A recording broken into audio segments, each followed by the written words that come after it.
Ito na nga ang mga kapanabik na mga kaganapan sa FPJ Batang Quiapo, abangan natin.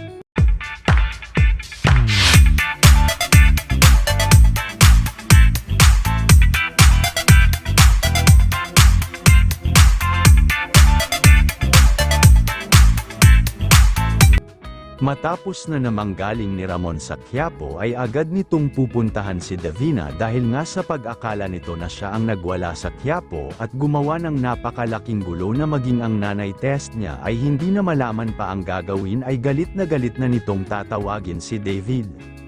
Hindi naman alam ni David ang dahilan kung bakit sa pinatatawag ni Ramon ngunit laking gulat na lamang niya nang bigla siyang suntukin ni Ramon. Sinabi nga nito kung ano bang problema ni Davina para gumawa ng malaking gulo sa Quiapo at kinahihiya niya ito dahil puro problema na lang ang binibigay nito sa kanya.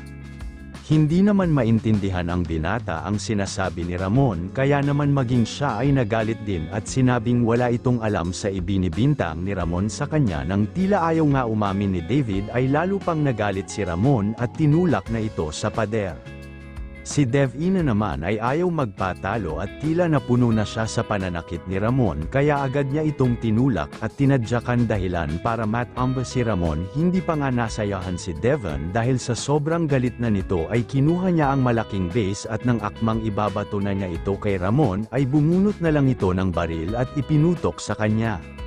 Samantala si Lucia naman ay may masamang ipagagawa si Santino. Gagamitin nga ang binata upang tuluyan ng maalis sa landas niya si Angkong. Uutusan niya itong patayin ang taong nasa loob ng numero ng kwartong binigay niya.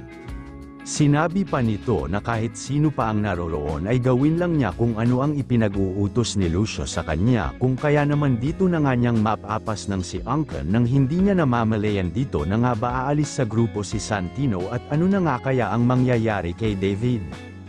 Abangan ang mga susunod na magaganap sa mga susunod pang episode upang patuloy. Maraming salamat sa patuloy na pagsubaybay at panunood. Ano sa palagay mo kaibigan, matutuluyan kaya ni Ramon si David? Habang si Tanggol naman hahanapin kaya niya si Ramon ngayong nalaman na niya na ito pala ang kanyang tunay na ama?